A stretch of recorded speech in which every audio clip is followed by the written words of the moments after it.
What do you like about learning at Lauriston School? Well, I have to say that it's really nice that all the teachers communicate with us, they're polite to us, which encourages us to be polite to them as well. And it helps a lot the way the teachers come around, instead of just sitting at the desk and waiting us to finish. They come around and help us with what needs to be helped with.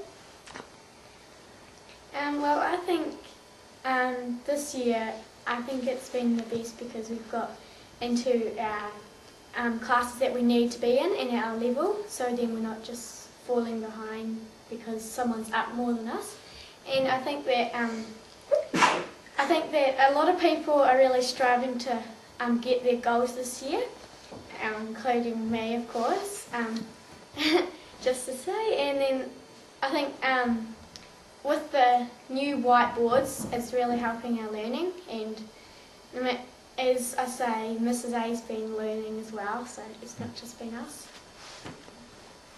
Well, I like Lauriston School because there's hardly any bullies, so you can't get bullied around. Pushed around. Yeah. And do you think that helps you in your learning? Yeah. Yeah. It's nice to be in a safe place, isn't it? Yeah. Yeah. Cool.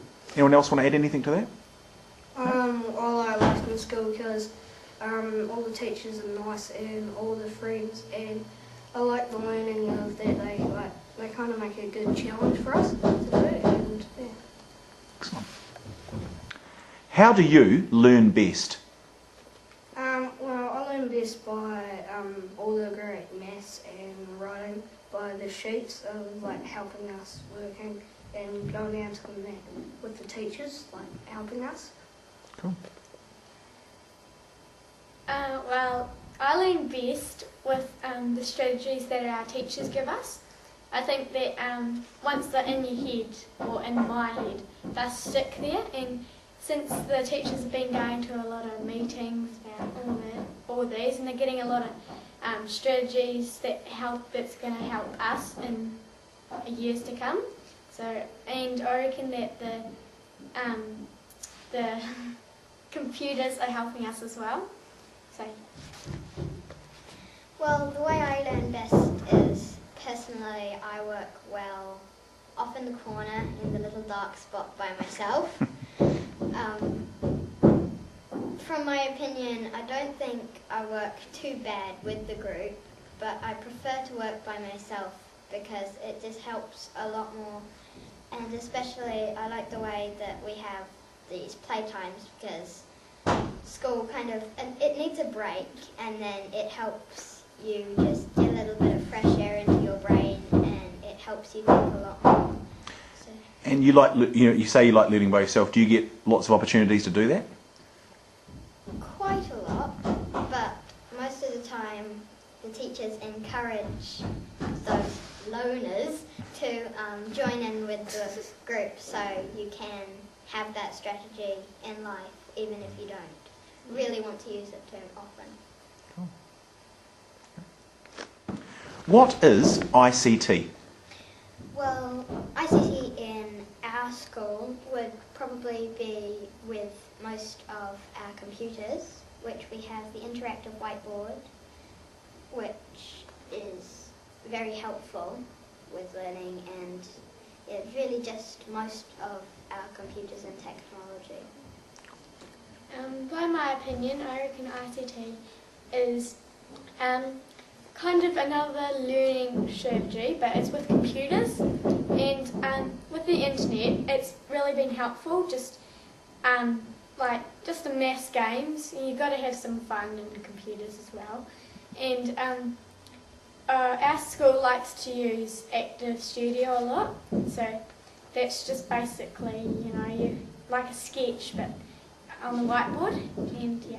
That's on our interactive whiteboard, which is plugged into the computer, which is like a whiteboard, but it is used on the computer. Anything to add, guys? No. Do you have a choice when you get to use ICT? And if you do, can you give me an example? Well, when we're having when we get usually we get to do it in maths or writing, and yeah, like so like we're doing publishing for writing, and then maths games for maths.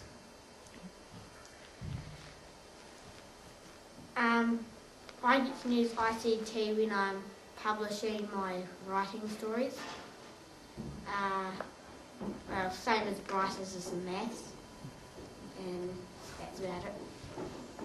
I think we do have a choice if we're allowed to use it. I think publishing, as the boy said, is the biggest thing around ICT because we can either, for example, we can either go on ICT, like the computer, to do publisher for one of our stories, or we can just do it in our writing. So yeah, I think we do get the choice. Same as what Melanie said, that we do have the choice, but if we aren't meant to be using those ICT things, usually we wouldn't be allowed to, but we have the choice of what we do in ICT and what skills we use. And yes, maths is one of them because we use the computer and the internet for games, and writing, we publish a lot of stories and poems and things like that on the computers. Do you use ICT for being creative? And if you do, can you give me an example? Well, yes, we do use it a lot to be creative, and one of the examples that I use is paint, which is just like drawing a picture, but it's on the computer, which is also Active Studio. And sometimes you might print off whatever you've created, or it's just a computer skill that it's nice to have, just to use the mouse to create something on the computer instead of a piece of paper. Well, especially at school, we're really creative with our ICT. The program I like to use to be really creative is Active Studio, because it's got all your paints and you can draw whatever you want on there, but it also has another kind of skill on there, and it's called Library, and a lot of lunch times and just when we're ever having a good time, we go on there and we go on Library and we might be a background and we pull that out, and then we just draw, and then we have our faces on there so we can just draw anything like that.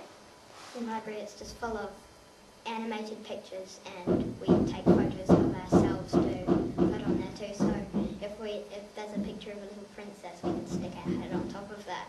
Yeah. And we've got a lot of pictures of those things. Yeah. It's very creative and fun. Well, I like to use Google SketchUp, and you just draw a little square box and you can pull it up, make a little house. And yeah. So what sort of things would you have made in Google SketchUp? Little lodge, little batch, sort of thing, a swimming pool, maybe sea. Would you find it easy to do that on paper? No. I don't think it would have been precise, like as Nicholas is saying, I don't think with a piece of paper it wouldn't be as precise and as good looking and detailed as it is on the computer. Yeah, it's just like a piece of paper. You can't draw a 3D house that you can see through it, but with SketchUp, if you make the house, you have a roof on it, you can't see what's inside, but you can take the roof off it and you can put things inside the house. And it's all just using 3D shapes on the computer. And well, yeah, as Nicholas said, Google SketchUp is good to use, and like what we've done is the chicken group that's done it. They're trying to build a new chicken coop, so they've used it to design a new house for it. Cool, so you're actually using it for real life reasons. Now the other question I've got about that is Google SketchUp is a free thing. Has anyone used it at home as well? Yeah, I have. Tried it. Tried to? I printed it off and I did my dad's dream house, and he's just like, oh, do you think you could make one life size? So, yeah, it's quite enjoyable. Do you use ICT to find and use information? And if you do, can you give me an example? Well, I use NZ History, which has got a lot of Anzac and war stuff in it, and got a couple of quizzes that you can do, and they're really hard.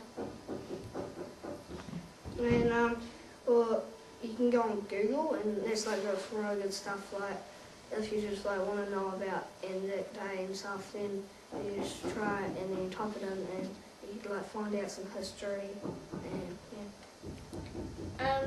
Well, I like to use Wikipedia, which is on the internet, and I think Wikipedia has everything that you can possibly think of there on there. Especially, even at Wikipedia, if you go on there, it'll bring up all the detailed stuff that you can have, and especially what the boys were saying about Anzac. We did a big theme on it a couple of weeks ago, and I used that for all my information, and yeah, it was really helpful.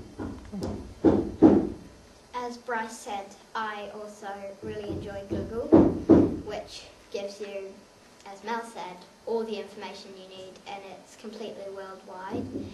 And as well as information, that's where it keeps all the games, and just there's a lot of information for every different category that you really want. Sometimes it's not the information you need, but with the keywords, it comes up with a lot of different things. Would you think sometimes it's too much information? Sometimes, well, if you're trying to find out one question and you find out another question that you could put on there, sometimes it's quite helpful, but sometimes it's when there's too much information, you just really want to find the one question and it's not there. So there's a lot of stuff on it. What are WALTs and success criteria?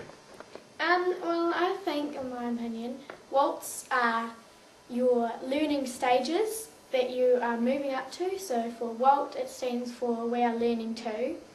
And we had a story the other day, and we had paragraphs, and it had what we were learning to do. So we're doing paragraphs and adjectives and all that. And yeah, that's pretty much what I think WALTs are. Anyone else want to add anything to that? As Mel said, yes, it's We Are Learning To, and we used a paragraph story because we're learning about adventure stories, and the We Are Learning To, it just gives you the information you need and the success criteria. It's just helpful to have the criteria for what you need to achieve, instead of just going willy-nilly and doing it. Anything to add, guys? Do you get to help create the WALTs and success criteria? And if you do, can you give me an example? Well, sometimes we do, and sometimes our teachers just choose it for less stress and arguments. But yes, we do get to create and think of sometimes if it's our story and we are learning to, we need to think of what we need to learn to put on the success criteria so we can complete it the way that would help us.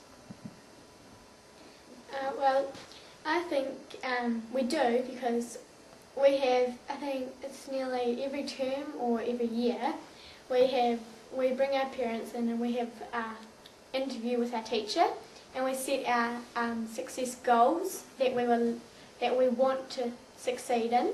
So it's not just writing, it can be maths, it can be PE, it can be anything. So yeah, it's really... No. Darling?